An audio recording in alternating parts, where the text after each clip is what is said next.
So I want to thank you, Professor Joshua Wright, again. Professor Joshua is a university professor of law at the Antonin Scalia Law School, George Mason University. He is the executive director of the Global Antitruste Institute and a former commissioner at the Federal Trade Commission.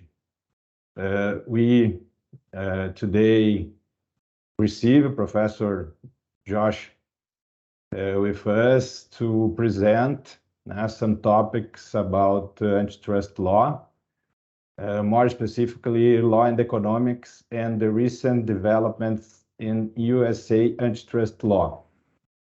So Professor, I think we can start now with your presentation, and after that we can present our questions too. Thank you very much again. Thanks again for having me, and I'm looking forward to all of your questions. I thought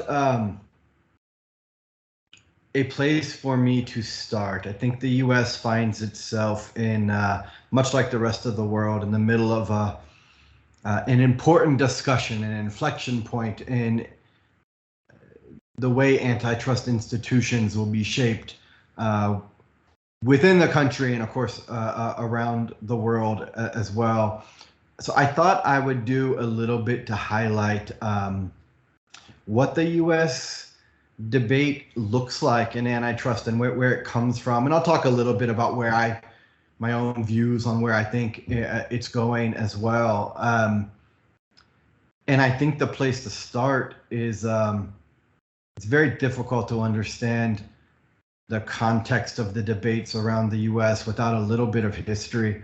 So let me spend 5 minutes to talk about the rise of the modern antitrust system in the U.S. I think it's a history that gets it plays an important role in the current debate, but is sometimes ignored, and it has a lot to do with law and economics generally, not just antitrust. So if you looked at all of the cases from the Sherman Act in 1890, sort of through the 1960s in the United States, and I assigned you to go read, hundreds of thousands of cases from those years, and I asked you at the end if you read every single antitrust case from 1890 to 1966, and I said to you, okay, you've read all of the cases. Tell me what the courts were doing. You would look at me and you'd say, I have no idea. There's no single goal. It's very confused. One case is defending high prices. Another is defending low prices. Another thinks antitrust is a tool for social justice. Another, it's to protect small business. Antitrust was a mess. And that was part of institutional design when Congress passed the Sherman Act in 1890. It's a very simple statute. Restraints of trade are unlawful. Section 2, to monopolize, is unlawful. Section 7 of the Clayton Act, which came a little bit later, mergers that substantially lessen competition are unlawful. And in the discussions in Congress, they would talk to each other. Do you want to put more details? Do you want to help courts figure out which mergers are bad and which are good? Congress looked at each other and said, no, let's let them figure it out. It's fine. Good luck, courts, figuring it out. And so the courts with no guidance sort of went from 1890 for the next 70 or 80 years and really struggled. If you picked up antitrust cases from the 1960s, virtually everything is unlawful. Mergers of firms to 2%, all tying arrangements, all exclusive dealing, vertical mergers, horizontal, everything. And it was really the rise. There's a famous quote from a Supreme Court case called Vaughn's Grocery. It was a merger of two small grocery chains in the United States. In Los Angeles, the post-merger market share was like 5% or something, very small. And the government blocked the merger successfully. And a United States Supreme Court Justice, Potter Stewart, sort of famously says in dissent, The only thing that's consistent about U.S. antitrust cases is that the government always wins. They're just good case, bad case, medium case. They win all the time. Their win rate was 100%. And so sort of that was the state of American antitrust law all the way up into the 1960s, virtually everything unlawful. And there was growing discontent from the political left, right, center, sort of lots of growing discontent about the state of the law. At the very same time, the growth of the law and economics movement in the United States was catching on. It didn't have a lot to do with antitrust. It was about sort of law and economics generally. One of the famous growth of the field at the University of Chicago was first about property rights and corporate law, not much to do with antitrust law at the time. But it was that sort of revolution in law and economics that eventually sort of made its way into antitrust by the 70s that caused an important rethinking of American antitrust law. You had economists looking at the decisions coming out of the courts and trying to make economic sense of them and leaving a bit dissatisfied. And so you had a revolution in American law, antitrust law, that happens late 70s. Most people will say 1977 is the sort of year that it started, where a bunch of things happened at the same time. One was the growth of law and economics as an intellectual enterprise throughout the United States. Economists looking at law as subject matter for their study for really the first time on a systematic basis, and some of that starting to touch antitrust. So you had that happening on the one hand. On the other, you had United States antitrust law that had gone pretty far into declaring most conduct unlawful. And then the third thing that happened is you had in 1980, when President Reagan won the presidency here, appointing judges that came from a law and economics tradition.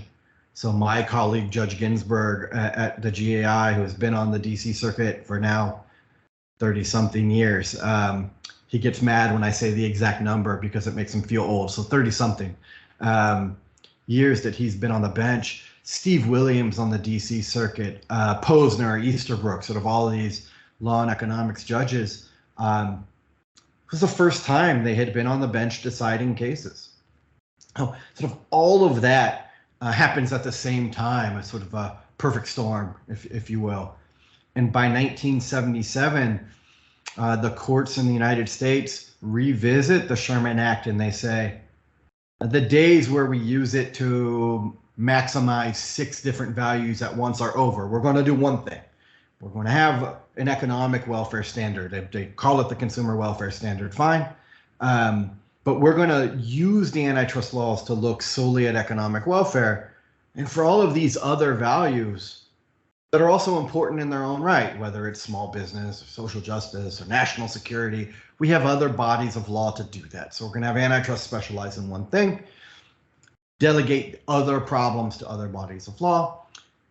And the consumer welfare standard takes its grasp on United States antitrust law in the late 70s and hasn't since.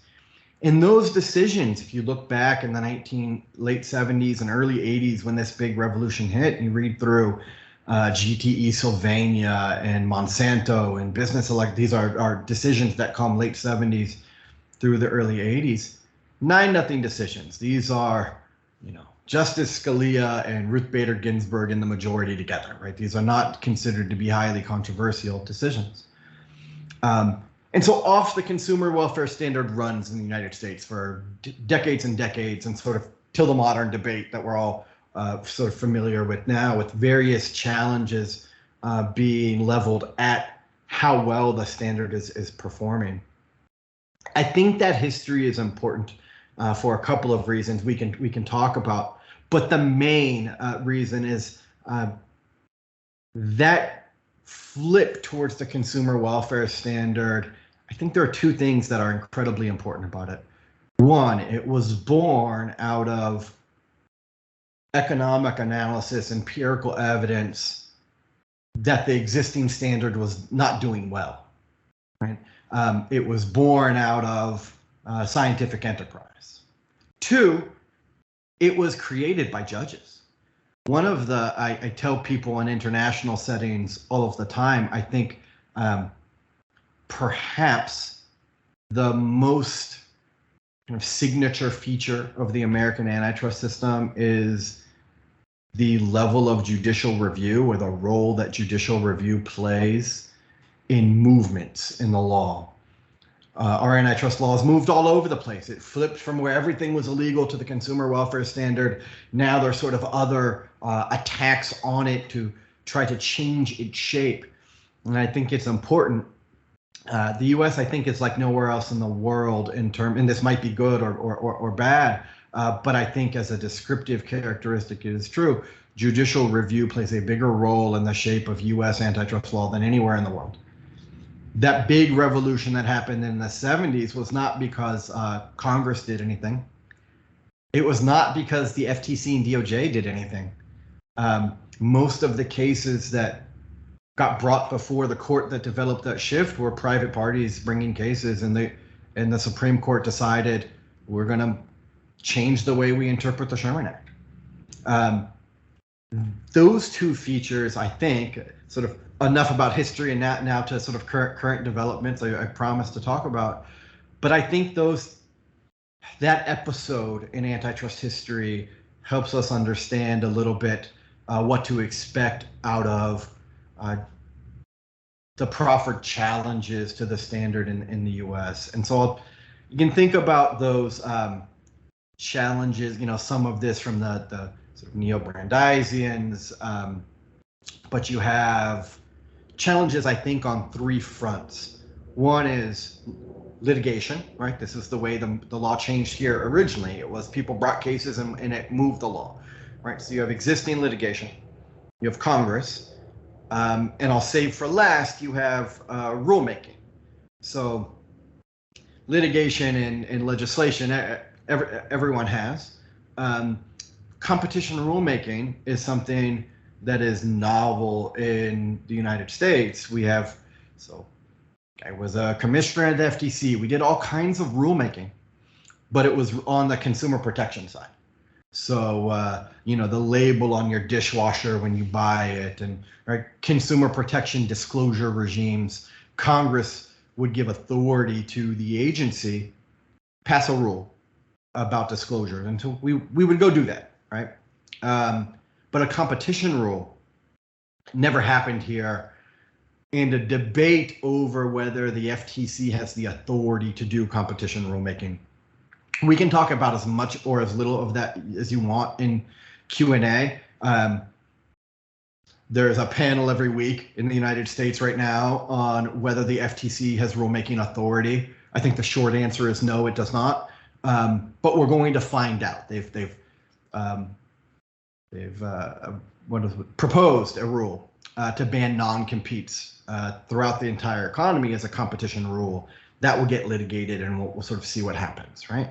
But I think through each of these three battlefronts, rulemaking, legislation, and cases, are the lenses through which we can think about what success challenges to the current system antitrust institutions in the US might have. And I think that's fairly interesting. So let's talk about legislation first. So there have been large amounts, maybe a half dozen bills. I'm going to give you the punchline on legislation in advance, as I don't think anything significant is going to end up passing, right? There have been everything from bills that would ban a digital platform from having a product. So, Google couldn't have Google Maps, or Amazon can't sell batteries on its platform. Really aggressive bills that would substantially change the way a lot of business and technology is run. And those have been debated for a year or two, never got to a vote here. Didn't have enough support to get to the floor for a vote.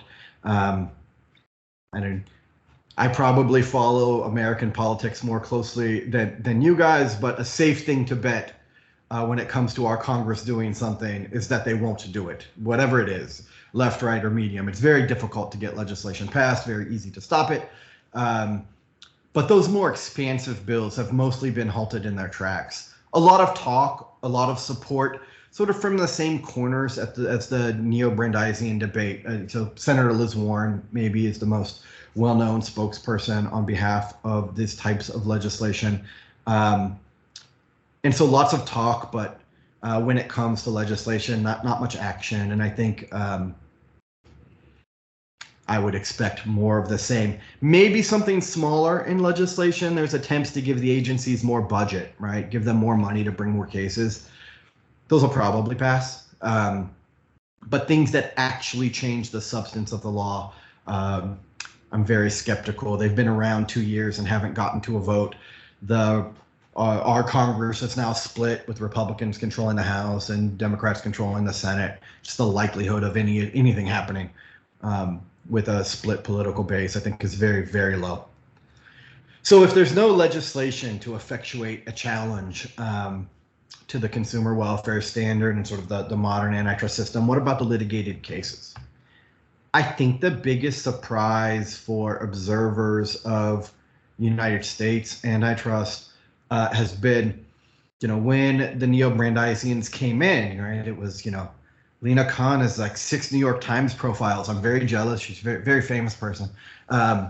They came in and they said they were going to bring dozens of cases and they were going to sue all the tech companies, but not just tech, everybody else, right? They were going to sue supermarket retailers, and they were going to sue in agriculture, and they were going to sue manufacturers. They've been in now for almost 2 years. They've had the majority at the FTC and control of the DOJ. The number of cases that they've won, litigated decisions. So not we can talk about settlements too if you like, but litigated decisions that they've won. The FTC has won 0. They've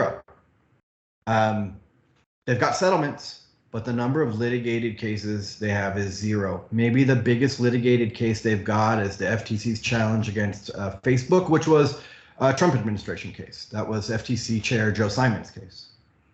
It may win, it may lose, but it's sort of not their case. What about the DOJ? They've got one. There was a big sugar merger challenge, and they won it. They've lost everything else. They've lost cases in front of juries. They've lost cases in front of judges. Now everybody's got some settlements, right? So I don't mean to suggest that either regime, either FTC or DOJ, is getting nothing done. They've got some settlements.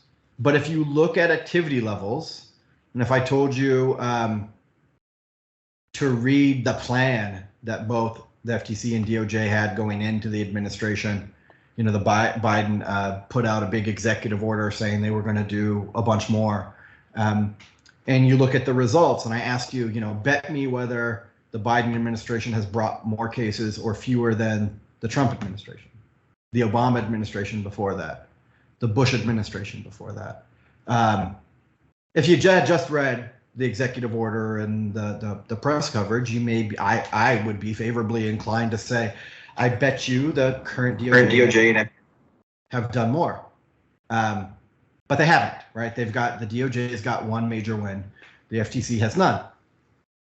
I think to go back to link that to the history a little bit, I think that fast forward, if we meet again in a year or 2 years to look back on the state of the challenge in the U.S., I think this is going to be the losses in court that we are all talking about, because there is not, because of the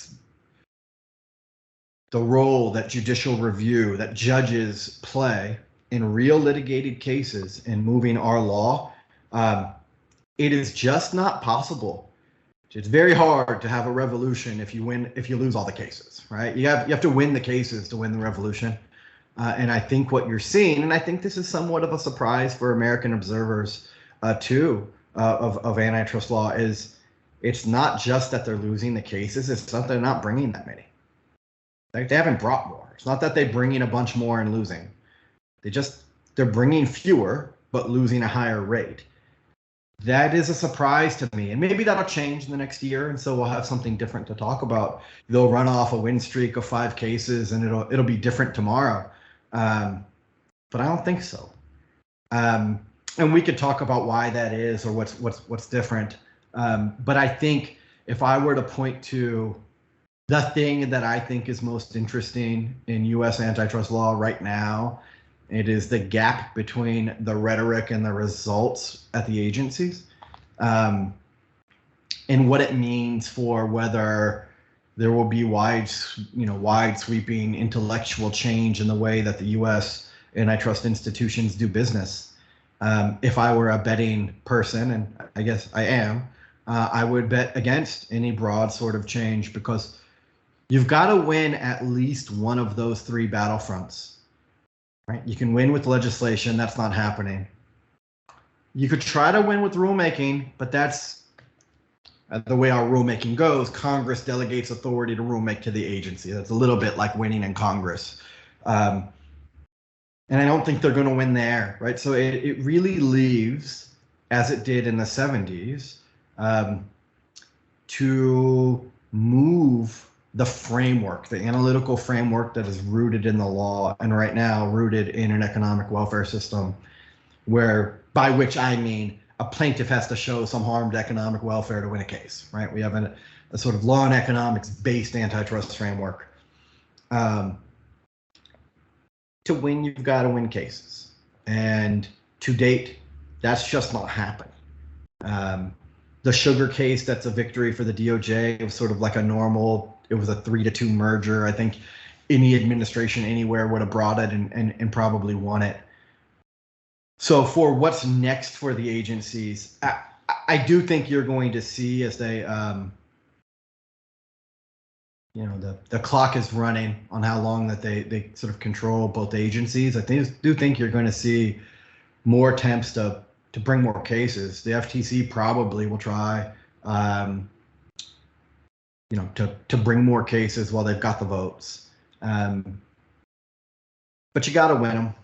And so far, that's been a struggle for the agencies. So at the FTC, I think you'll see a little bit more activity in terms of litigated cases. I think you'll see them try to get these competition rules passed. I believe this non-compete rule, which is massive in scope, right? The proposed rule would ban all non-compete clauses in contracts throughout the economy. It's a pretty massive endeavor, quite ambitious for the agency. Right now, we have state law governs non-competes. Some states already ban non-compete. Some states ban them for low-wage jobs, but let you do them in high-wage jobs where there's training or whatever. So you have states that have calibrated their approach to non-competes in 50 different ways. And so the proposed rule essentially would federalize our state contract law, right? It would sort of toss out 50 individual states' approach to contracts. So it's ambitious. And again, I think will be litigated not just in terms of the rule, but in terms of the FTC's authority to have a competition rule in the first place. Our court system is very slow, so I don't think we'll have an answer to what happens in that litigation for another year or two. Maybe a year and a half is a safe bet. So I think you'll see more attempts to do rulemaking and a little bit of a flurry to do litigation to get some cases into court. Both agencies have announced they would like to do less settling of cases and go to court more. And so American practitioners right now with cases are struggling a little bit because it's very difficult to settle. And so the agencies are sort of daring people into litigation. But it's a little bit right now like a bully who challenges a lot of people to fights, but the bully always loses. People right now aren't very scared of taking the agencies to court.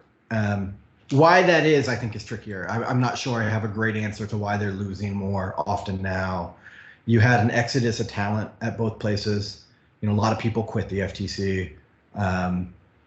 Large numbers of people, but that didn't happen at the DOJ, and they're losing too. So I'm not sure I have a great explanation for what's going on. None of the cases seem, the cases don't seem like they're pushing really aggressive theories to move the law. It seems to just be a failure of evidence in the cases, but I don't have a great idea of what that is. So let me say this, because I want to leave lots of time for Q&A about sort of where I think things will go. I think the rulemaking and legislation challenges will fail. But I think what will happen in the U.S. if we have this conversation, and I'll make a more ambitious bet. If we have this conversation in 10 years, and you ask me, what's the state of the consumer welfare standard in American antitrust?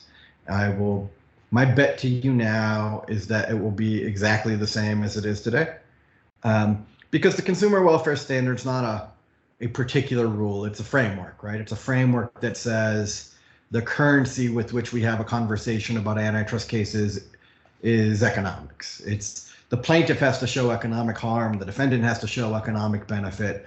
It's not a very strict, tight form of a rule. It's an intellectual framework. And if you ask me to predict whether that intellectual framework will go anywhere in the US in the next decade, I think the answer is no. And I think if I were a person who just followed commentary and press on American antitrust, that would come as a little bit of a surprise. But you have to win in court. The court is very wed to the consumer welfare standard. These are 9-0 decisions. And I don't think that that's going to go anywhere for quite some time. So that would be my bet, or my prediction, is that the consumer welfare framework goes nowhere in the United States for quite some time. For my own money, I think this is a good thing, not a bad thing, compared to the sorts of frameworks that have been proposed, just so my own biases and where I'm coming from. But I think institutionally, given the role of the courts, it's a very difficult thing to move as aggressively as the agencies have tried to do, or as Congress has tried to do. And I think now we're seeing some sort of pushback against that here. Let me stop there. That's sort of, we talk about whatever you'd like to talk about. If I said something you think is interesting and you want to ask a question, great. If not, if you've got something better, fire away. And I'm happy to take any questions, talk about anything you'd like. Good, very good, Professor. I don't know if there is someone to pose some question. That you? I can start. I'd like to see Josh's. Please. You hear me? Okay. I'd like to see Josh's opinion about a subject that you haven't talked about it, which is basically big techs. It's also like a great topic in Brazil, and especially in Brazil, we are receiving a lot of opinion, principally about the DMA, the Digital Market Act that just passed, and trying to do this ex-ante kind of regulation, and also like strengthen the power with competition law, with antitrust law, but bringing this discussion that was basically antitrust law discussion to a more regulatory vision to stop some wrongdoings or whatever other kind of actions that it was basically on this competition law domain, and now it has changed to this regulatory domain. I think in US, the only kind of law that maybe it's growing with this in the California, right? Maybe another law that is progressing in this way, but do you think like even if the Europe has passed the DMA and it's bringing this debate, it's going to have any consequence in America, or basically no, it depends on the courts? That's a great question. So I think the U.S. is, so let me answer two different ways. So the U.S. has struggled with some of the thinking out of the neo-Brandeisian school, and some of the challenges to American antitrust law have favored a more regulatory approach, right? They've not got the results they've wanted from the court, so they say, well, forget the courts, let's set prescriptive regulatory rules. And there have been proposals along those lines. This, I forget what it stands for, but the AICOA, the ACOA bill here, was the one I described, which would, you know, ban Google from search and Amazon from selling products. That one is a very regulatory rule. It doesn't ask about effects. It doesn't, right? It just says if you have a platform and you're large, you can't also sell stuff, right? And went nowhere. I think other types of more prescriptive regulatory rules, I think, face an uphill battle in terms of acceptance here. Very difficult to write that sort of rule. One of the first things that happened here when using that ACOA bill as an example is, you know, it was targeted at big tech, right? It was meant the dollar level threshold for firms that qualified was set to be the market cap, like right below Facebook. But they tried very hard not to get large retailers, you know, Walmart and Target here. But market caps of firms change over time. You know, those companies just laid off 100,000 workers here. And so, you know, Facebook now is below that line and other firms are above it. It's very difficult to write legislation that targets firms without saying that you are targeting them. They ran into trouble with that here, and I think they will continue to. So in terms of the first part of my answer to your question, Dario, is I don't think you will see the United States adopt any of the sort of prescriptive regulatory approach on its own right. The second part is, well, will Europe doing it have an effect here? I think the answer to that question is yes. You know, firms here have to go comply with the GDPR and so forth, right? It's you know, you comply with the lowest common denominator and so forth. So you'll see cost imposed on firms here. Because of top-down sort of prescriptive regulation. I think it will have an effect on companies here. But in terms of demand for that sort of ex-ante regulatory approach here, I don't know. There'll be some talk about it, but I don't think any of it's been very successful. And look, I mean, if you go back a year, in terms of competition regulation, the parties pushing those approaches, or that were most likely to push those approaches, you know, Biden put out the executive order. They had the FTC, the DOJ, Senate, and the House, and didn't do it. It doesn't get better than that in terms of your ability to accomplish those objectives. And I think with all of that going for them, there wasn't much of a push to do it, and I can't imagine that it gets much stronger. So I don't think you'll see people adopt that kind of approach. But yeah, some effect. I counsel clients here, and you know, you've got to counsel them around the EU approaches and how to deal with it. But in terms of that approach spreading, if you will, I think it's very unlikely. Just as I think it's very, so, you know, the competition rulemaking you could see as an attempt really is sort of regulatory approach within an agency, very much like the European approach, sort of more generally. And there's some attempt to do that, but I think you're going to see the courts reject it.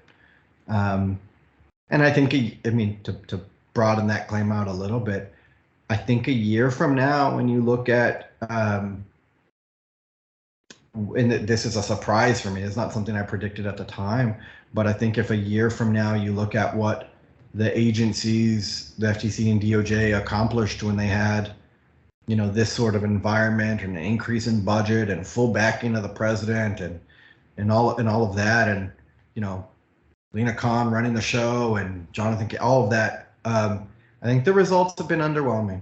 I think that's a little bit of a surprise, but it's also a little bit of a lesson in jurisdictions that follow the approach.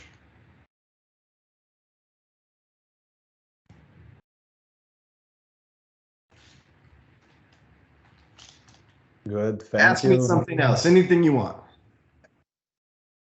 People, any question? Gostaria de perguntar, professor. Pode ser? Claro. Could ask in English? Yeah. Pode perguntar em português? Inglês? Desculpa. Yeah. Hi, Professor. Very nice to meet you. I'm very glad to hear from you. And well, the e-commerce brought the commerce to another level, and it's not. And now I'm thinking, what do you think about the national regulation with the e-commerce? Do you think it will be proper or sufficient to regulate this kind of competition, or do you think that it should be only in the international level, like with conventions, international conventions, or another kind of agencies regulating these relations in terms of competition? Thank you. My own view is that, I mean, one of the beautiful things about the law and economics approach to antitrust is, you know, markets work differently. E-commerce markets work differently than physical. You know, markets with intellectual property sometimes work different than those without. Economics, I think the beauty of it as an approach is it is sensitive to those differences, right? We don't have a rule that says all markets look alike and they all behave the same way. And I think it provides a fairly flexible framework. So my own view of this is largely that in competition law in particular, it's meant to be a flexible body of law that accounts for those sorts of differences when done properly. And so my own view is usually specific legislation or competition regimes targeted at one specific industry are usually a mistake, and that the broader, more flexible general rule is a better one. We have attempts to do specific competition regimes for industries here all of the time.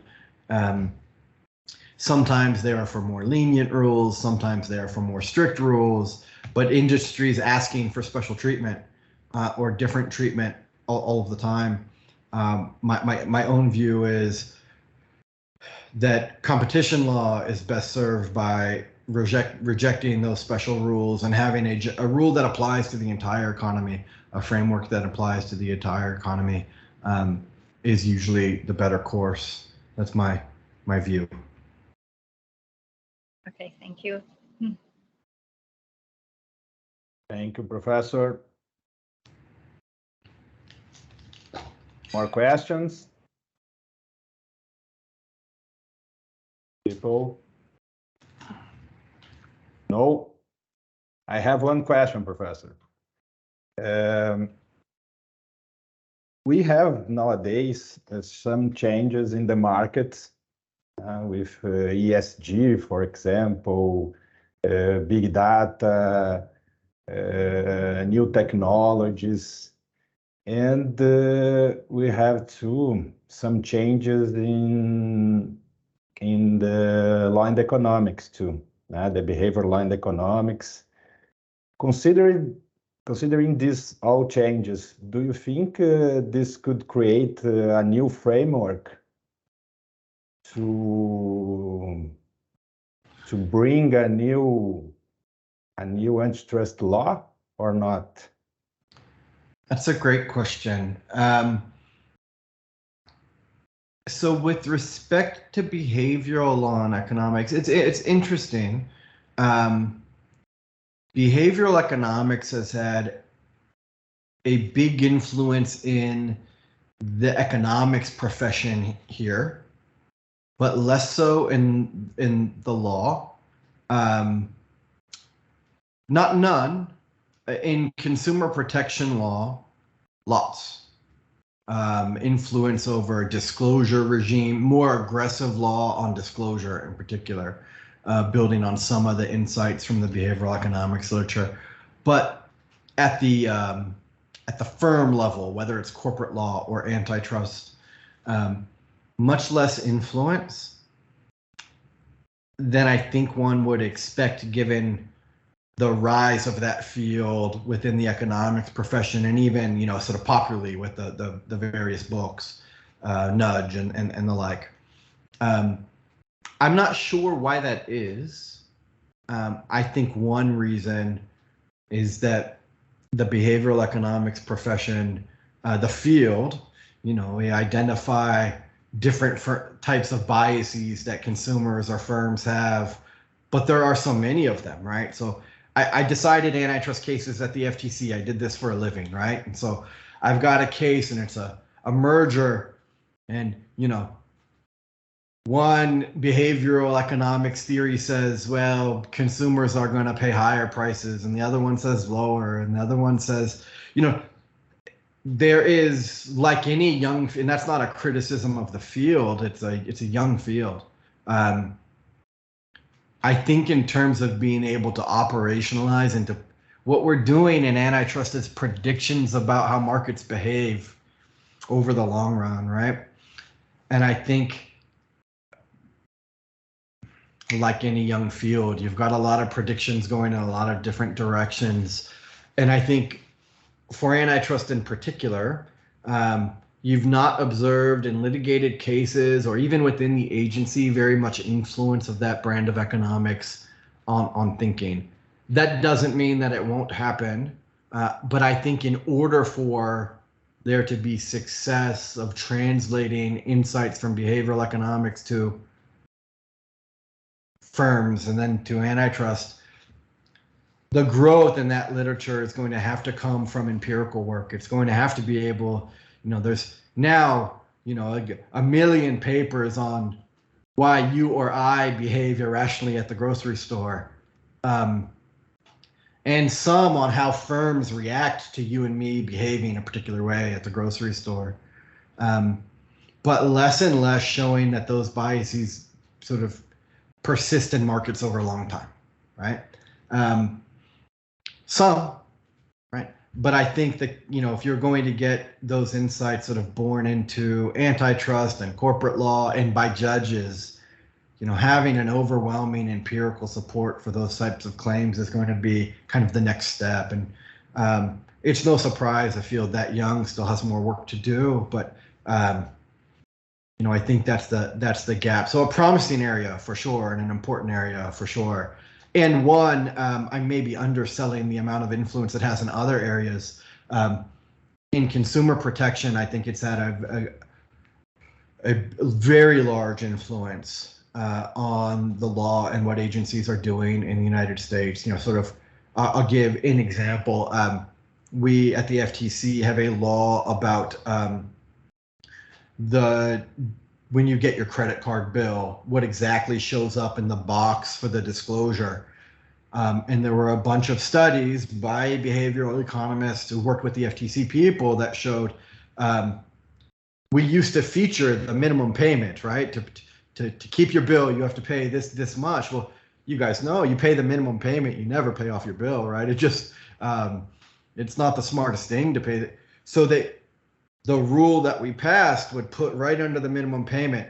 If you pay the minimum payment, you will pay your credit card off in, 100 years from now or whatever it was. And it would really highlight, what would pay, how more quickly you could pay off the bill if you paid, more. and it changed dramatically. Number of bankruptcies, number of foreclosures. So a success story for behavioral economics in the disclosure regime for sure. So big influence there, far less everywhere else. Sort of places that are more corporate law based and almost none to speak of in antitrust. And I've made predictions on other things the rest of the day together that we've had. That one's a tough one. I don't know. Okay, great. Thank you. Any question? I have a question. Hi, Professor. Please. First of all, I would like to thank you for your time, for being here.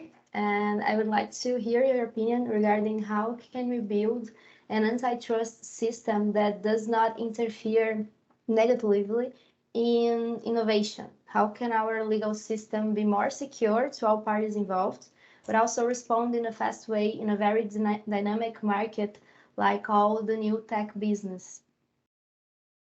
It's a great question, and maybe the most important one in the design of an antitrust system. Let me start with saying two things. One, I think having a system that doesn't just look at static effects, but it looks at innovation. If you're going to have an economic-based system, caring about innovation is a must-have in your system, right? You have to. If all we looked at was change of the prices of the chicken in the grocery store, the sort of static changes, we're missing a big part of economics, right? So you've got to have some way to account for the effects on consumers tomorrow, right? In your system. I think that there's a great struggle with this internationally across antitrust systems because systems find themselves in different places on, well, if I accept higher prices today because it means I get more innovation, today's consumers are paying more, but their children are much better off, right? In some countries, that trade-off, you say, I don't need to feed tomorrow's children. Today's children are starving and I need to take care of them, right? In other jurisdictions, they're more willing to have a system that favors innovation, even if it means higher prices today, because they get the quality of life benefits tomorrow, right? And so I think it's a very country-specific, sometimes even region-specific question to answer. The US takes what I think is a fairly aggressive view on this topic, right? If you were to ask me the sort of two signature features of the US antitrust system, the one I've already told you is the centrality of judges. I don't think that there's a system in the world where judicial review plays a larger role. There are benefits and costs of that. I don't mean to say that that's all good or all bad. It tends to make our system slow. That's one of the costs, right? That we move slowly and incrementally is also a little bit of a benefit, right? There's no big swings in regimes, right? The second signature feature, I think, of American antitrust is on this question of innovation today versus, right, this sort of make versus use trade-off. The US says, I think more clearly than any jurisdiction in the world, that a monopolist who earns its monopoly position by innovating is allowed to charge high prices. There are 9-0 Supreme Court decisions that say that this is untouchable under US antitrust law. There's an opinion by Justice Scalia that write what amounts to a love letter to the monopolist charging high prices when it has done so through innovation. Right? And many jurisdictions have a sort of European-based excessive pricing violation. Some use it, and some it's just on the books. Some they actually prosecute. Others make it easier to challenge a monopolist who's earned its position through innovation, through other features of antitrust law. In the United States, I think the most difficult case to bring is a case against someone who has earned its monopoly power through innovation. The FTC tried to do this in its litigation against Qualcomm, and it lost. There are other cases like this, but I think the U.S. approach is if there's sort of a spectrum here on where countries sort of live and where antitrust institutions live on this set of trade-offs. I think the United States is one end of that spectrum. It says if you innovate and you make a product that gets you monopoly power and you charge monopoly price, that's great because it induces more innovation and firm entry and lots of good things, right? There are jurisdictions that say if you do that, the possession of monopoly power itself is unlawful, right? Sometimes the European system looks a little bit like this, right? They say that it's conduct-based, but there's sort of presumptions that operate against the monopolist that make it sort of closer to that position, although not entirely. But they're clearly on a different place on that spectrum.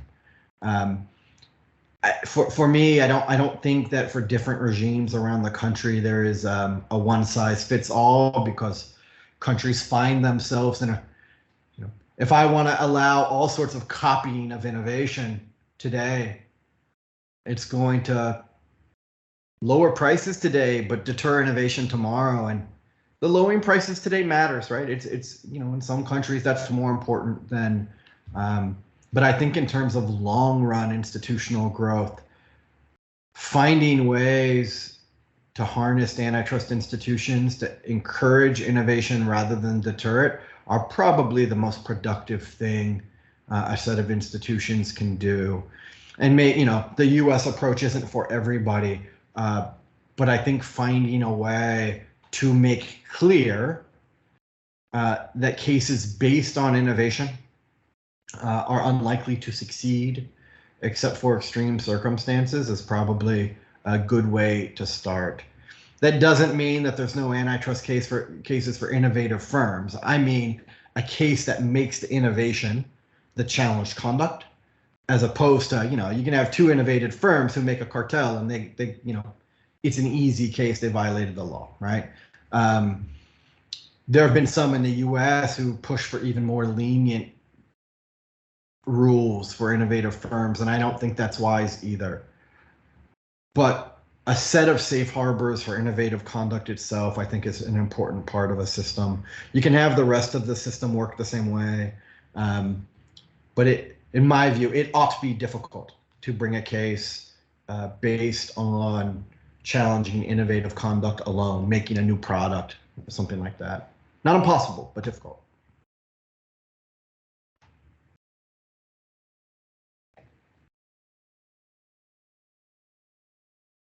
Thank you, Professor Wright. Any question? Poderia só complementar assim, a respeito do tema que ele estava falando, professor? Claro. According to this view that you just presented us, how about the lab industries and they are so needed products, the drugs? Now we just had a pandemic episode, and I think that it's clear that drugs are necessary and researches and so on. How can we have a good legislation and the balance between the interference of the state without breaking this liberal idea of economics? How can we balance this between the law and the needs, the social needs? Yeah, it's a question for all time. Look, I think, and I speak mostly to the American experience in the pandemic here because it's the experience I lived, but in large part, I think in pharmaceuticals in particular, you face some sort of special challenges, at least with respect, for healthcare, with respect to this innovation versus use. Without innovation by those companies, millions more people die, right? And having the innovation is is critical. In the United States, the largest obstacle to getting vaccines to people was not the markets, it was the government. It was the Federal Drug Administration slowing approvals for vaccines that the companies had ready months before, right? Now that works differently in different places, right? And the pricing of drugs works differently in different places. There's probably no industry regulated more heavily than pharmaceuticals in the United States, and I suspect that's probably true most places in the world. And a lot of this is legislation that makes sense, right? You have safety rules and a lot of other things. But in the US, there's a lot of it that doesn't make very much sense either, right? So we've got a complex set of local, state, and federal laws, sometimes that conflict with one another, about getting access to generic drugs, for example. We have got, a place where antitrust plays a role here is conduct between generic pharmaceutical companies, between branded pharmaceutical companies to keep generics off the market. A lot of cases we brought at the FTC in the pharmaceutical space were focused on that, right? They were focused on attempts by branded firms to delay generic entry. These weren't vaccine specific, but could have been, right? I think that that's an important place where antitrust can play a role, as it would play a role in any other market when you had sort of collusive attempts between firms to delay entry of a product people want. It just happens to be the case. This is a product that people not only want, but they need and has an important impact on quality of life. I think that there is absolutely a role for the government in encouraging innovation and those types of industries, especially for drugs that don't have large markets, right? There are rare diseases where 1,000 people are going to get the disease, and it may not be enough to substantiate the investment in the drug. I think those are the places where sort of government subsidy in some areas makes a lot of sense.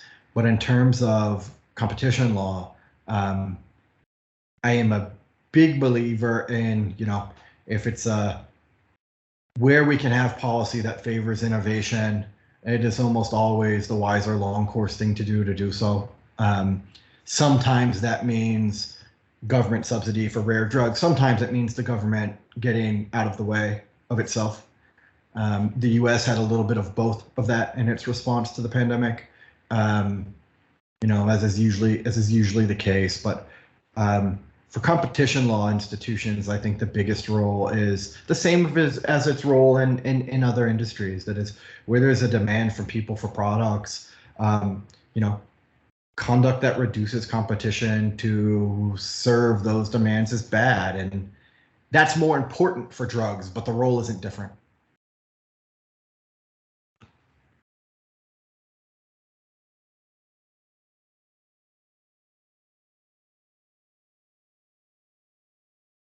Thank you again, Professor. People, any question? I have one. Everton, please. Thank you, Professor. Nice to meet you. In Brazil, have a big debate about the application and efficiency the law economics. In your opinion, what is the future way the law and economics for the academy and the court? I'm not sure. Can you say it one more time for me? I think I got some of it, but not all. Can you repeat? Okay. In your opinion, what is the way about the law and economics, the future the law and economics for the academy and the court? Great. I think the future for law and economics, both in the academy and court, is very bright. When I came to George Mason 20 years ago, law and economics was already present in antitrust, but in other areas was smaller influence. And I think, you know, fast forward 20 years and the insights of law and economics are touching much more areas of law. I think you've got legal scholars working through law and economics in areas from, you know, antitrust law, but to family law and contract law and criminal law. And those insights are being used, I think, to advance knowledge in those debates in the academy, but to have real influence on policy. You know, if you would have asked me 20 years ago, will law and economics have influence in the way people think about criminal law? I would have said, no, but it's happened. Certainly in the US, I think it is popular now. I mean, in the legal academy in the US, there are, you know, scholars taking a law and economics approach in virtually every field of law. And that growth has been dynamic and explosive. And I think, you know, I'm in antitrust where it's always been, so I'm not as creative as these guys, but there are people using the same tools, I think, in so many areas of law. I think it's a wonderful thing and a wonderful field for young, bright people.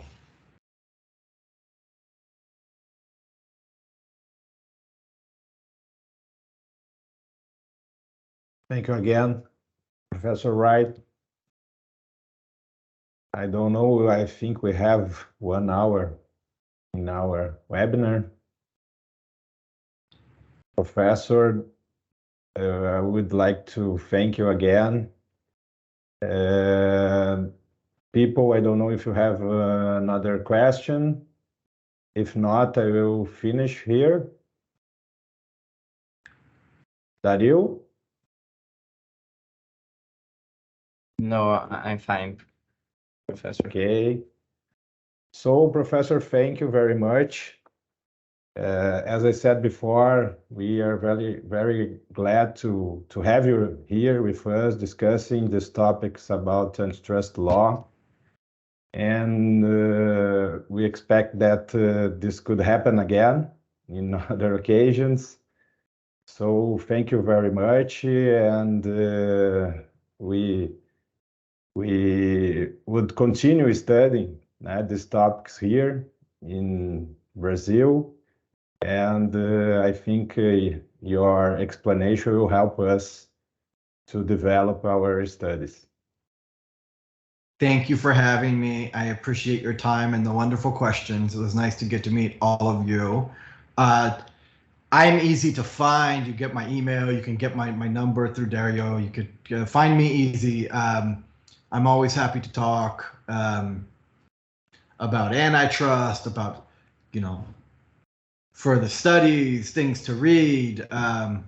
We have started an antitrust LLM at George Mason. So, you know, get good grades and then come study with me. That is important. We have good students here, and professor, they have an LLM course about antitrust law in George Mason. So the invitation is here now.